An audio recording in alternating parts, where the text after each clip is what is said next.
आप क्या समझते हैं कि वाकई उसने 100 बच्चों को कत्ल किया था? कभी भी नहीं मैं इस बात पे यकीन करता। वो कोई उसके ऊपर किसी चीज़ का साया था। एक बुजुर्ग ने कहा था कि ये बंदा बड़ा नाम पैदा करेगा, बड़ा नाम पैदा करेगा, चाहे बुराई में करे चाहे अच्छाई में करे। उसको किसी ने कहा कि भाई तुम इतनी तेज़ी से जो पैसा खर्च कर रहे हो, कल को तुम ज़िंदगी कैसे गुजारोगे? तो उसने कहा मुझे ज़िंदगी गुजारने की ज़रूरत क्या है, मैं पिस्तौल पकड़ूंगा, कन पट्टी पे रखूंगा, गोली मारूंगा। आपने 200 बच्चे क्यों नहीं कत्ल किए? 100 क्यों? इंतकामन कर रहे थे ना, बिल्कुल इंतकामन कर रहे थे। मेरे पास आज भी इतने पैसे थे कि मैं ये सिलसिला जारी रख सकता। 3-4 बच्चे घरों को वापस आ गए, फिर आपका सारा ये कोई नहीं आएगा। किस तरह आप कहते हैं कोई नहीं आएगा? शाहीन साहब, किस तरह? आज की वीडियो देखने के बाद अगर आपको बहुत मजा आए तो सच बता रहा हूँ, आप मेंटली बहुत बीमार हो। यू नीड अ डॉक्टर, अपना इलाज करवाओ। पूरी वीडियो देखने के बाद आप सिर्फ अफसोस और पछतावा ही करेंगे। वीडियो एंड तक देखने के बाद आप सोचेंगे ये वीडियो आपने क्यों देखी। बच्चे इस वीडियो से दूर ही रहें, कोई पाबंदी नहीं है, लेकिन देखें तो अपने पेरेंट्स के साथ देखें। अकेले देखने की गलती ना करें। सीरियल किलर वो होता है जिसने 3 या 3 से ज़्यादा मर्डर किए हों, बट व्हाट वुड यू से जिसने 100 बच्चों का मर्डर करके उनकी बॉडी के 100 पार्ट्स करके उनको गटर में बहा दिया। नवंबर 1999, Lahore police was busy in their daily routine. Police अपना मेल बॉक्स चेक करती है और उनको मिलता है एक खौफनाक कन्फेशन। मेरी गिनती 100 पर ख़त्म होती है। यहाँ मेरा मिशन पूरा हुआ। मेरे आंखों में आंसू हैं। मैं ये मैसेज दुनिया को पहुँचाऊँगा। मैं सैकड़ों माओं को रुलाऊँगा।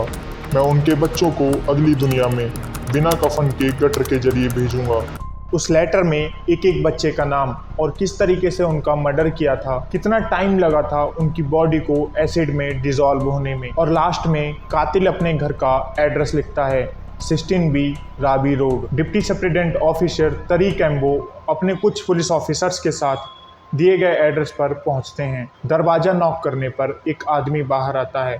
पुलिस उससे उस लेटर से रिलेटेड क्वेश्चंस करना चालू करती है। उस आदमी का बिहेव बिल्कुल चेंज हो जाता है। वो अपने सर पर बंदूक रख लेता है और बोलता है अगर पुलिस यहाँ से नहीं गई तो वो सुसाइड कर लेगा। अनफॉर्चुनेटली पुलिस उसको पागल समझकर वहाँ से वापस चली जाती है। पुलिस उसके घर की तलाशी लिए बिना वापस चली जाती है। पुलिस को लगता है ये कोई मजाकिया है, ये 100 बच्चों का कत्ल नहीं कर सकता। पुलिस हैव नो आइडिया वो किसके घर से वापस गए हैं। From the deadliest serial killer in Pakistan history. 22 नवंबर 1999, लाहौर, पाकिस्तान। डेली जंग न्यूज़पेपर के ऑफिस में एक काफ़ी वजनी पार्सल डिलीवर हुआ। पार्सल को जिसने भी ओपन किया उसके पूरे ऑफिस में फोटोज ही फोटोज फैल गईं और उस पार्सल से मिले लेटर को पढ़कर वहाँ के चीफ एडिटर नईम हाशमी की रूह कांप गई। उस लेटर में मर्डर्स की डिटेल्स थी, किसने क्यों कैसे कहाँ कब मर्डर्स किए, ये सारी डिटेल्स लिखी थी। मैं ये लेटर पुलिस वालों को ना भेजकर आपको भेज रहा हूँ, क्योंकि पुलिस वाले इस मसले को सीरियस नहीं लेंगे। वो इस मसले को दफ़ा दफ़ा कर देंगे। मैं पूरे सबूतों के साथ ये लेटर भेज रहा हूँ ताकि आप पूरी दुनिया को इस गुनाह के बारे में बता सकें। आज मेरे 100 बच्चों के कत्ल करने का वादा पूरा होता है। साथ ही आपको सारे बच्चों की पिक्चर्स भी मिलेंगी। ये बच्चे कौन हैं, कहाँ से हैं, मैं ये 32 पेज की डायरी आपको दे रहा हूँ। वो मेरे 100 मर्डर्स का कंप्लीट कन्फेशन है। आप मेरे मकान पर आ जाओ, सब सबूत आपको मिल जाएंगे। जब आपको पता चलेगा मैंने क्या किया, पूरी दुनिया हैरान रह जाएगी। मैंने फर्स्ट मर्डर 14 साल के बच्चे का किया था। उसे ऑरेंज जूस में नींद की गोलियां मिला के पिला दी थी और जब वो सो रहा था तब उसे गैस मास्क के साथ साइनाइड दे दी। वो 10 सेकंड में उसकी मौत हो गई। उसकी बॉडी के 100 टुकड़े करके एसिड से भरे ड्रम में डाल दिए और एक रात में उसकी बॉडी लिक्विड में बदल गई। उसके बाद हर एक रात एक कत्ल किया और इसी तरीके से उसकी बॉडी डिस्पोज की। मैं हूँ जावेद इकबाल।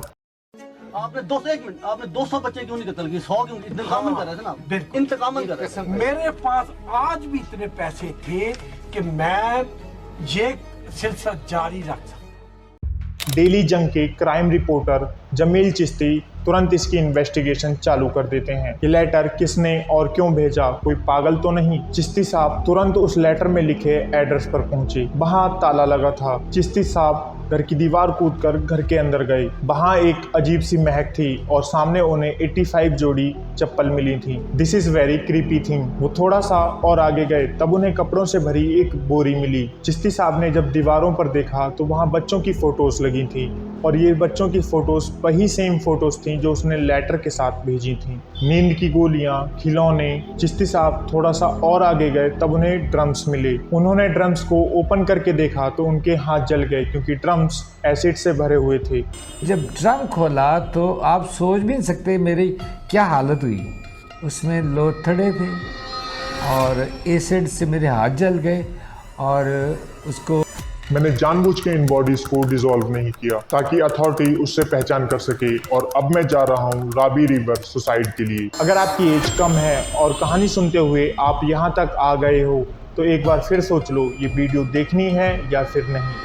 17 सितंबर 1998 रात के करीब 2 बजे जावेद इकबाल सो रहा था। तभी उस पर एक लड़का बंदूक के हैंडल से 3-4 बार करता है। हमलावर भाग गया और जावेद इकबाल बेहोश हो गया था। अगले दिन जावेद के पड़ोसी जावेद को बेड पर खून से लथपथ देखते हैं। जावेद करीब 3 हफ्ते हॉस्पिटल में रहा। वो कोमा में चला गया था।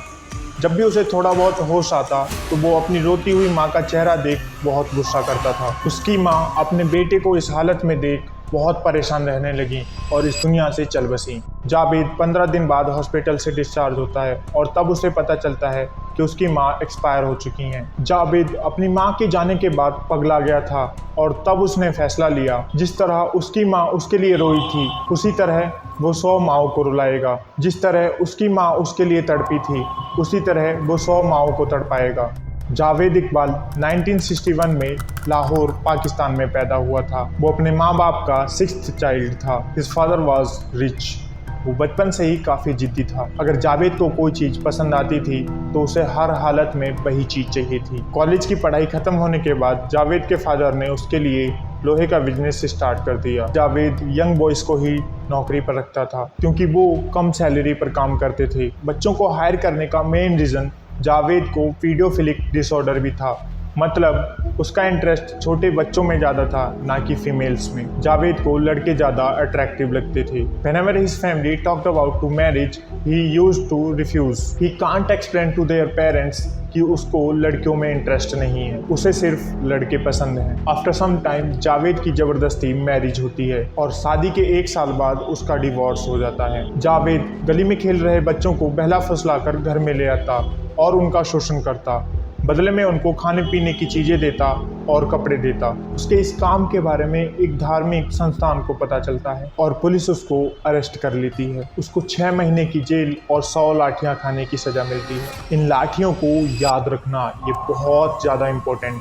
1993 जेल से आने के बाद कुछ दिन बाद उसके फादर भी एक्सपायर हो जाते हैं और जावेद को विरासत में 30 लाख रुपए मिलते हैं। इन पैसों से जावेद ने एक VIP घर खरीदा था and he had open a new video game shop for childs. Games खेलने के लिए बच्चे उसकी शॉप पर आने लगे। वो 100 रुपए जानबूझकर नीचे गिरा देता। जैसे ही वो 100 रुपए कोई बच्चा उठा लेता या वो 100 रुपए वहां से गायब होते, वो बच्चों को एक लाइन में खड़ा करता और एक एक करके उनको प्राइवेट रूम में ले जाता। वहां बच्चों के साथ गंदी हरकतें करता।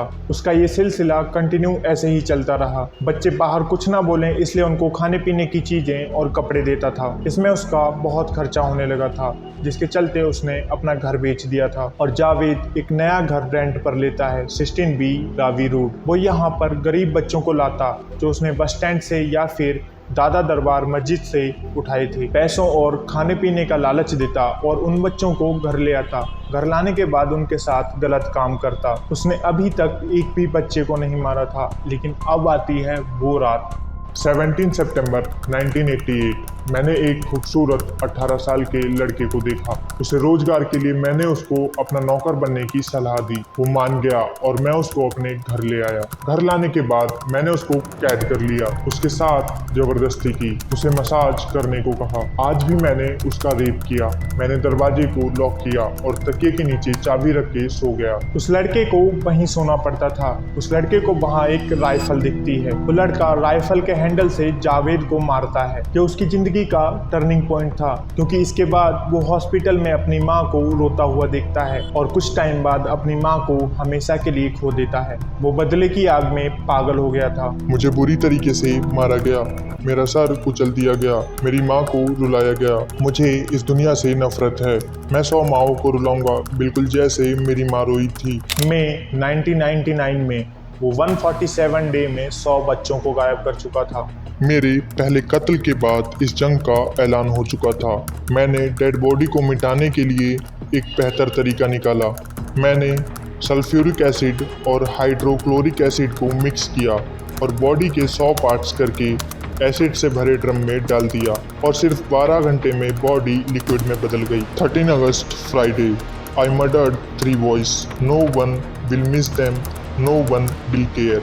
वो मर्डर करने से पहले बच्चों की फोटोज लेता था, बच्चों को खाना खिलाता, उनके साथ गलत करता और टीवी देखते टाइम उनके गले में चेन डालता और उनको मार देता। फिर उनकी बॉडीज के 100 टुकड़े कर उस एसिड में डाल देता। जावेद के सरेंडर के बाद पुलिस इन्वेस्टिगेशन करती है। वो एक एक बच्चे को पहचानने की कोशिश करती है और जिन बच्चों की बॉडी एसिड में डिसॉल्व हो चुकी थी, उनकी बॉडी को रावी नदी में या फिर गटर में बहाया जा चुका था। 100 में से 80 बच्चों की पहचान हो पाई थी। मैं धोखे से बच्चों को घर लाया। उनका मर्डर करने के बाद उनकी बॉडी को एसिड में डाल दिया और जब उनकी बॉडी पूरी तरीके से डिसॉल्व हो गई तो मैंने उसे टॉयलेट में बहा दिया। मेरा पड़ोसी गंदी महक के लिए शिकायतें करता तो मैंने उसे रावी नदी में बहाना शुरू कर दिया। किसी को शक नहीं हुआ मैं क्या कर रहा हूँ, किसी को कोई फर्क नहीं पड़ता। मीडिया से खबरें जब पूरे पाकिस्तान में फैली तो पूरा पाकिस्तान, पूरी दुनिया शॉक रह गई जब उन्हें पता चला जावेद ने बच्चों को किस हैवानियत से मारा। पूरे लाहौर में सिर्फ उन 100 माओं के रोने की आवाज आ रही थी। लोगों को यकीन नहीं हो रहा था कि एक इंसान ऐसा कैसे कर सकता है। लाहौर की सड़कें खाली रहने लगी, लोग कोर्ट के आगे हड़ताल करने लगे थे और सिर्फ इंसाफ की गुहार लगा रहे थे। 18 फरवरी 2000 जावेद और जावेद का साथ देने वाले 3 लोग पुलिस कस्टडी में थे। ये तीनों नाबालिग थे। इन पर कोर्ट के ट्रायल शुरू होते हैं और गवाह पेश किए जाते हैं, जिसमें 73 गवाह उन बच्चों के पेरेंट्स थे जिनका कत्ल जावेद ने किया था। इसमें सबसे हैरानी की बात थी कि जावेद ने अपना कन्फेशन दिया था। सब सबूतों के आने के बाद जावेद खुद को निर्दोष करने में लग गया। वो अपने स्टेटमेंट को चेंज करने लगा। वो अपने पहले स्टेटमेंट में कहता है उसने किसी बच्चे का कत्ल नहीं किया, ये सिर्फ एक पॉपुलैरिटी स्टंट था, वो निर्दोष है। और वो अपने दूसरे स्टेटमेंट में कहता है मेरे घर में 20 लोग आ गए और मेरे सामने इन बच्चों का कत्ल किया, मैं उन बच्चों को बचा नहीं पाया, इसलिए मैंने गिल्ट में आकर खुद को सरेंडर कर दिया था। फिर वो अपने थर्ड स्टेटमेंट में कहता है उसने बच्चों को मर्डर तो किया लेकिन इसलिए ताकि सड़क पर रहने वाले बच्चों को अटेंशन मिल सके और सरकार इन बच्चों पर ध्यान दे सके। लेकिन कोर्ट ये सारे स्टेटमेंट रिजेक्ट कर देती है। कोर्ट के पास वैलिड प्रूफ थी। कोर्ट के पास वो कन्फेशन लेटर था, बच्चों की चप्पल, बच्चों के फोटोज, इवन वो गवाह भी थे जिन्होंने बच्चों को जावेद के साथ देखा था और उसके बाद वो बच्चे कभी नहीं दिखे। कुछ बच्चों के तो बॉडी पार्ट्स भी मिले थे और ये ट्रायल 2 महीने तक चलता रहा। फिर जज अपना फैसला सुनाता है। पाकिस्तान और दुनिया की हिस्ट्री में किसी को इतना खौफनाक सजा नहीं मिली। जावेद के साथी साजिद को 686 ईयर्स की सजा सुनाई जाती है और नदीम को 186 ईयर की सजा सुनाई जाती है और साबिर जो उस वक्त सिर्फ 13 साल का था उसको 42 साल की सजा सुनाई जाती है। इट मीन्स सबको उम्र कैद की सजा दी जाती है और इन सब के हेड जावेद को वही सजा मिलने वाली थी जैसा उसने बच्चों के साथ किया था। After that, his dead body should be cut into 100 pieces and the same should be put in a drum containing the acid which has been the formula which has been described by him. Javed को 100 बार फांसी दी जाएगी उसी चैन से जिस चैन से उसने बच्चों को मारा था। इसके शरीर के 100 पार्ट्स करके एसिड में डुबोया जाएगा, बिल्कुल वैसे ही जैसे उसने बच्चों के साथ किया था। इतनी खौफनाक सजा सुनने के बाद जावेद ऐसे रिएक्ट करता है जैसे उसे कुछ हुआ ही नहीं। एक इंसान को इतनी खौफनाक सजा देना ये ह्यूमन राइट्स को वायलेट करता है। ये पाकिस्तान में दिखता है। कुछ फॉरेन एनजीओस जावेद के सपोर्ट में आ गए थे जिससे कोई फायदा नहीं हुआ था। 9 अक्टूबर 2001 जेल में जावेद अपने पार्टनर के साथ मरा हुआ पाया गया था। रिपोर्ट से पता चलता है जावेद इकबाल और साजिद ने अपनी बेडशीट का फंदा बनाकर सुसाइड कर लिया था, लेकिन दोनों का एक ही दिन एक ही टाइम सुसाइड करना क्वेश्चंस तो खड़ा करता है। क्या इन लोगों को मारा गया था या फिर इन लोगों ने सुसाइड किया था? रात 10 से 2 बजे तक वहां का सीसीटीवी भी बंद था और वहां का गार्ड भी सो गया था, लेकिन कोई ठोस सबूत ना होने पर गवर्नमेंट इसे सुसाइड मानकर सुसाइड अनाउंस कर देती है। इस वीडियो के लिए इतनी रिसर्च के बाद कुछ क्वेश्चंस मेरे थॉट में आए जिनका जवाब सिर्फ जावेद ही दे सकता था। जब जावेद इतना गरीब हो चुका था कि उसको अपना घर बेचना पड़ गया था, तो उसके पास इतना पैसा कहाँ से आ रहा था जिनसे वो इतने महंगे एक्सपेंसिव एसिड खरीद रहा था? कोइंसिडेंस हो सकता है या फिर जेल में सच में जावेद का मर्डर हुआ था? ये कुछ ऐसे क्वेश्चंस हैं जिनका जवाब शायद कभी नहीं मिल सकता। अगर आपका कोई थॉट है तो कमेंट में बताइए। आजकल जैसे समाज में साइकी लोग हैं, वो कुछ भी कर गुजरने को तैयार हो सकते हैं। उनसे बच के रहें, अपने बच्चों को संभालते रहें और इस वीडियो को अपने उस दोस्त, उस रिलेटिव तक पहुंचाएं जिसको इसे देखने की खास ज़रूरत है। और इस वीडियो को अपने उस दोस्त, उस रिलेटिव तक ज़रूर पहुंचाएं जो इस वीडियो को देखकर खुद को जागरूक कर सकता है। वीडियो को लाइक करें ताकि एल्गोरिदम हमें सपोर्ट करे, जिससे पूरा देश, पूरी दुनिया इस वीडियो तक पहुंच पाए। हम आपके लिए लाते रहेंगे ट्रू क्राइम डॉक्यूमेंट्रीज, क्योंकि हम आपको बताएंगे truth behind the crime. South Kolkata law college में कैसे 3 दरिंदों ने मिलकर एक लड़की का जीवन बर्बाद कर दिया। ये वीडियो यहाँ पर शो हो रही है। वीडियो पर क्लिक करके आप पूरी डिटेल में वीडियो देख सकते हैं।